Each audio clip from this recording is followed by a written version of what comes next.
So what can a 17th century samurai possibly teach a 21st century innovator? Well, as it turns out, pretty much everything that matters. Today we're diving into the mind of Miyamoto Musashi, Japan's most legendary swordsman. We're going to unlock his playbook and translate his ancient strategies for victory into a modern guide for leadership. Let's get into it. Do nothing which is of no use. I mean, just let that sink in for a second. This was the core principle that drove Musashi in over 60 undefeated duels. It's this ruthless commitment to efficiency, to focus, to making an impact. In our world, a world of constant pings and distractions, this one idea is an incredibly powerful filter for every single decision we make.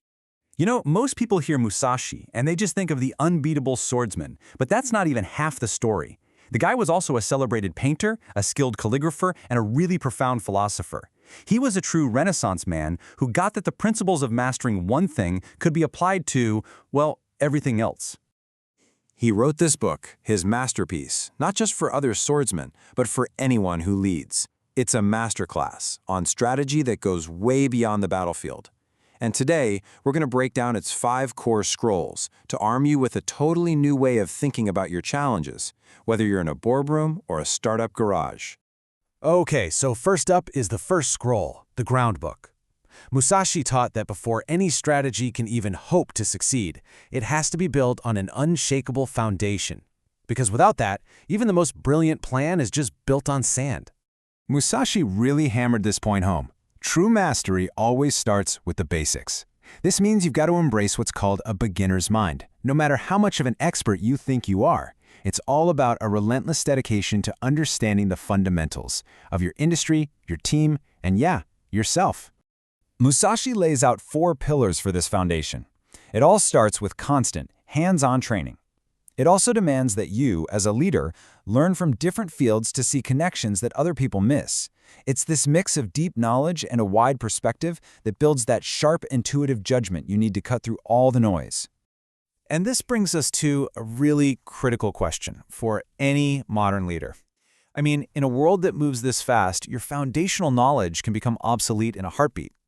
So are you sharpening your tools every single day, or are you still relying on a blade that's grown dull? All right, with that solid ground beneath our feet, now we can learn to be flexible. And that brings us to the second scroll, the water book, the strategy of adaptability. Think about water. It doesn't resist, it flows. It just takes the shape of its container, always finding the path of least resistance to move forward. For a leader, this means your strategy can't be rigid. You have to be able to pivot, to adapt, to reshape your whole approach based on what's actually happening, not on some fixed plan you made last quarter. And Musashi lived this philosophy. His revolutionary two-sword style is the perfect example. While everyone else was relying only on the long sword, he saw how strategically foolish it was not to use the short sword he was already carrying. The lesson here is so powerful. A true strategist uses every single tool they have. So I want you to think about that. Every single organization has an underutilized asset. What's your second sword? Is it a team member with a hidden talent? Some piece of software you're not using to its full potential? In a startup, it could be your co-founder's network. Find your second sword. Okay, now we enter the heart of the conflict with the third ring, the fire book. This is where your strategy meets the real world. This is execution. The fire book translates the pure chaos of a duel into the high-stakes pressure of modern leadership.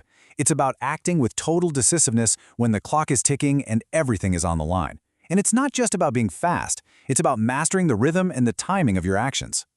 So, to act decisively under that kind of pressure, Musashi worked on a state he called fudoshin, the immovable mind.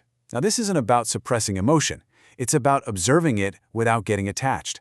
And you build this through relentless practice, through running simulations, through doing post-mortems. You train your mind to stay centered when the stakes are at their highest. It's such a critical distinction, right? A reaction is emotional, and it's often counterproductive. A response is strategic. It's calm. Which one is your default setting? So, once you've mastered your own inner state, you have to master your understanding of the world outside. And that's the whole point of the fourth scroll, the Wind Book, which teaches us how to truly know our competition. Musashi had this belief that to really know yourself, you first have to know others. So the Wind book is all about analyzing your competitors, not to copy them, but to understand their rigid thinking, their traditions, and most importantly, their weaknesses. It's competitive intelligence with a samurai's edge.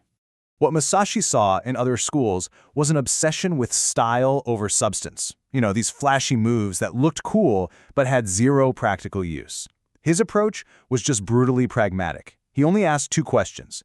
Is it effective, and does it lead to victory? Anything else was just a useless flourish. It's so easy to get intimidated by a competitor's success, isn't it? But a true strategist looks deeper.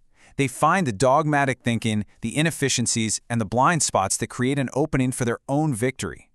And that brings us to the final and most profound ring, the Book of the Void. This is where true mastery and real innovation live. Perceive those things which cannot be seen. I mean, at this final stage, we're moving beyond just swords and tactics. We're moving into intuition. The Void is all about perceiving the patterns, the opportunities, the threats that exist just beyond what the visible data can show you. Those subtle shifts in the market that a spreadsheet could never capture. So the void is basically what lies beyond your playbook. It's the space where groundbreaking ideas are actually born. It's only after you've mastered the fundamentals, adapted like water, acted like fire, and studied the wind that you earn the ability to step into that unknown and create something genuinely new. This brings us to a final, really important distinction. Technique is the map. It gives you all the known routes. The void is the ability to navigate without a map, to find a completely new path. It's that leap from just being consciously competent to having unconscious mastery, where the right action just happens naturally, almost without you having to think about it. And this is the ultimate challenge for any innovator, any leader. Your planning and your data can take you a long way, for sure. But true visionaries, they perceive what isn't there yet. They embrace the void, and from it, they shape the future.